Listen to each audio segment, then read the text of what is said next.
ନମସ୍କାର ସୁସ୍ଥ ଜୀବନ ଓଡ଼ିଶା ଚ୍ୟାନେଲରେ ଆପଣମାନଙ୍କୁ ସ୍ୱାଗତ। ଆଜି କହିବି ଚନ୍ଦନ କାଠର ଉପକାରିତା ବିଷୟରେ। ଆୟୁର୍ବେଦ ଶାସ୍ତ୍ର ଅନୁସାରେ ଚନ୍ଦନ ଉଭୟ ଲଗାଇବା ଏବଂ ଖାଇବା ଦୁଇଟି କାର୍ଯ୍ୟରେ ବ୍ୟବହାର କରାଯାଏ। ଚନ୍ଦନ ଶରୀରକୁ ଶୀତଳତା ପ୍ରଦାନ କରିଥାଏ। ନିଜର ଶୁଷ୍କ ଗୁଣ ଯୋଗୁଁ ଚନ୍ଦନ ପିତ୍ତ ଦୋଷକୁ ଶାନ୍ତ କରିଥାଏ। ଶରୀରରେ ଥିବା ଅତିରିକ୍ତ ପିତ୍ତକୁ, ଯାହାକି ଆମ ଶରୀର ପାଇଁ କ୍ଷତିକାରୀ, ତାକୁ ଶରୀରରୁ ନିଷ୍କାସିତ କରିବାରେ ସାହାଯ୍ୟ କରେ। କଫ ଦୋଷକୁ ମଧ୍ୟ କମ୍ କରିଥାଏ। ପିତ୍ତଜନିତ କଫ ଦୋଷ, ଯେଉଁଥିରେ କଫ ହଳଦିଆ ହୋଇଯାଇଥାଏ, ସେଭଳି ସମସ୍ୟାରୁ ଚନ୍ଦନ ମଧ୍ୟ ଆମକୁ ରକ୍ଷା କରିଥାଏ। ଯେଉଁମାନଙ୍କର ଦେହର ବିଭିନ୍ନ ଅଂଶରୁ ଅତ୍ୟଧିକ ଝାଳ ବୋହିଥାଏ, ଆବଶ୍ୟକତାଠାରୁ ଅଧିକ ଝାଳ ବୋହିଥାଏ ଏବଂ ଝାଳ ଯୋଗୁଁ ଶରୀରରୁ ଦୁର୍ଗନ୍ଧ ବାହାରିଥାଏ, ସେହିଭଳି ସମସ୍ୟାରେ ଚନ୍ଦନ କାମରେ ଆସିଥାଏ। ଚନ୍ଦନ ଲଗାଇବା ଦ୍ୱାରା ଏବଂ ଚନ୍ଦନ ସେବନ ଦ୍ୱାରା ଶରୀରରୁ କ୍ଷତିକାରୀ ବ୍ୟାକ୍ଟେରିଆ ଗୁଡ଼ିକ ମରିଯାଇଥାନ୍ତି ଏବଂ ଶରୀରର ଦୁର୍ଗନ୍ଧ ଦୂର ହୋଇଥାଏ। ଚନ୍ଦନ ବ୍ୟବହାର ଦ୍ୱାରା ଚେହେରାରେ ଚମକ ଆସିଥାଏ, ଚର୍ମର ଅସଲି ରଙ୍ଗ ବାହାରିଥାଏ ଏବଂ ଚର୍ମଜନିତ ବିଭିନ୍ନ ପ୍ରକାରର ସମସ୍ୟା, ତୈଳାକ୍ତ ଚର୍ମ, ବ୍ରଣ ଇତ୍ୟାଦି ସମସ୍ୟା ଦୂର ହୋଇଥାଏ। ଚନ୍ଦନକୁ ଖାଇବା ଦ୍ୱାରା ଭିତରୁ ରକ୍ତକୁ ଶୋଧନ କରି ଚର୍ମକୁ ପରିଷ୍କାର ରଖିଥାଏ।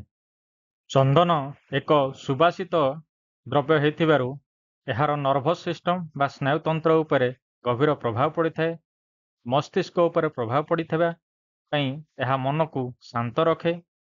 ଯେଉଁମାନେ କ୍ରୋଧୀ ବା ଯେଉଁମାନଙ୍କର ଚିଡ଼ିଚିଡ଼ାପଣ ଅଧିକ, ସେମାନଙ୍କର ଏହି ଗୁଣକୁ ଶାନ୍ତ କରିବାରେ ଚନ୍ଦନର ଭୂମିକା ରହିଛି। ଅମ୍ଳ ପିତ୍ତ ବା ଏସିଡିଟିକୁ କମ୍ କରିଥାଏ। ପେଟର ଅନ୍ତନଳୀରେ ଥିବା ଅଲ୍ସରକୁ ଉପଶମ କରେ।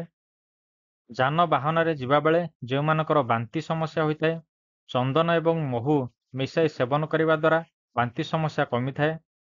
ରକ୍ତ ଅତିସାର ଠିକ୍ କରେ, ଅର୍ଥାତ୍ ଯେଉଁମାନଙ୍କର ମଳରେ ରକ୍ତ ବାହାରିଥାଏ, ସେଭଳି ସମସ୍ୟାରୁ ଚନ୍ଦନ ରକ୍ଷା କରିଥାଏ। ହୃଦୟକୁ ସୁସ୍ଥ ରଖିଥାଏ, ଉଚ୍ଚ ରକ୍ତଚାପକୁ କମାଇଥାଏ, ରକ୍ତକୁ ଶୋଧନ କରେ, ଶରୀରରୁ ବିଷାକ୍ତ ପଦାର୍ଥ ନିଷ୍କାସନ କରିବାରେ ଚନ୍ଦନ ସାହାଯ୍ୟ କରିଥାଏ। ଯେଉଁମାନେ ସିଗାରେଟ୍ ଟାଣନ୍ତି, ସେମାନେ କଫ ଦୋଷର ଶିକାର ହୋଇଥାନ୍ତି। ଏହିଭଳି ଅବସ୍ଥାରେ ଚନ୍ଦନର ସେବନ ଦ୍ୱାରା କଫ ଦୋଷ ଦୂର ହୋଇଥାଏ। ପରିସ୍ରାରେ ଜଳାପୋଡ଼ା ଏବଂ ପରିସ୍ରାରେ ହଳଦିଆ ପୁଜ ବାହାରିବା ସମସ୍ୟା ଚନ୍ଦନ ସେବନ ଦ୍ୱାରା କମିଥାଏ। ୟୁରିନ୍ ଇନଫେକ୍ସନ ବା ପରିସ୍ରାରେ ବିଭିନ୍ନ ପ୍ରକାର ସଂକ୍ରମଣ ମଧ୍ୟ ଦୂର ହୋଇଥାଏ। ଚନ୍ଦନ କିଡ୍ନିକୁ ପରିଷ୍କାର ରଖିଥାଏ। ଚନ୍ଦନ ପ୍ରଜନନ ଅଙ୍ଗକୁ ସୁସ୍ଥ ରଖେ, ଶୀତଳ ରଖେ ଏବଂ ସେଠାରେ ହେଉଥିବା ଗରମ ପ୍ରବାହକୁ କମ୍ କରିଥାଏ ଏବଂ ସ୍କିନ୍ ଡିଜିଜ୍କୁ ମଧ୍ୟ ଦୂର କରିଥାଏ। ଶୁକ୍ରାଣୁର ଦୁର୍ଗନ୍ଧ ଦୂର କରେ ଏବଂ ଶୁକ୍ରାଣୁ ସଂଖ୍ୟା ବୃଦ୍ଧି କରିଥାଏ। ଆଗରୁ ଆପଣମାନଙ୍କୁ କହିସାରିଛି, ଚନ୍ଦନ ଦୁଇ ପ୍ରକାର, ଲାଲ ଚନ୍ଦନ ଏବଂ ଶ୍ୱେତ ଚନ୍ଦନ। ଲାଲ ଚନ୍ଦନ, ଶ୍ୱେତ ଚନ୍ଦନ ଦୁଇଟି ଯାକ ଖାଇବା ପାଇଁ ବ୍ୟବହାର କରାଯାଏ। ମୁଖ୍ୟତଃ ଲାଲ ଚନ୍ଦନରେ ଆମ ଶରୀରକୁ ଶୋଧନ କରିବାର ଗୁଣ ରହିଥାଏ। ଶ୍ୱେତ ଚନ୍ଦନକୁ ଲଗାଯାଏ। ଏହା ବ୍ୟତୀତ ଚନ୍ଦନ ଗୁଣ୍ଡ ବା ଚନ୍ଦନ ଆସବ ଆପଣମାନେ ପାଇପାରିବେ। ଚନ୍ଦନର ବ୍ୟବହାର ପୂର୍ବରୁ ଆପଣମାନେ ଡାକ୍ତରଙ୍କର ପରାମର୍ଶ ନିଅନ୍ତୁ। ଆପଣଙ୍କର ଶରୀରର ପ୍ରକୃତି କିଭଳି, ଗରମ ପ୍ରକୃତି କି ଥଣ୍ଡା ପ୍ରକୃତି, ତାହା ଜାଣିବା ପରେ ଆପଣ ଚନ୍ଦନ ସେବନ କରନ୍ତୁ, ନଚେତ୍ ଅସୁବିଧାରେ ପଡ଼ିପାରନ୍ତି। 2ରୁ 5 ଗ୍ରାମ ଅସଲି ଚନ୍ଦନ ଗୁଣ୍ଡ ଘିଅ ବା ମହୁ ସହିତ ଆପଣ ସେବନ କରିପାରିବେ, ଯଦି ଉପରୋକ୍ତ ଲକ୍ଷଣଗୁଡ଼ିକ ଆପଣଙ୍କ ଶରୀରରେ ପ୍ରକାଶ ପାଉଛି। ଏହା ବ୍ୟତୀତ ଅଧିକ ଜାଣିବା ପାଇଁ ଚିକିତ୍ସକଙ୍କ ପରାମର୍ଶ ଅନୁସାରେ ଏହାକୁ ସେବନ କରନ୍ତୁ।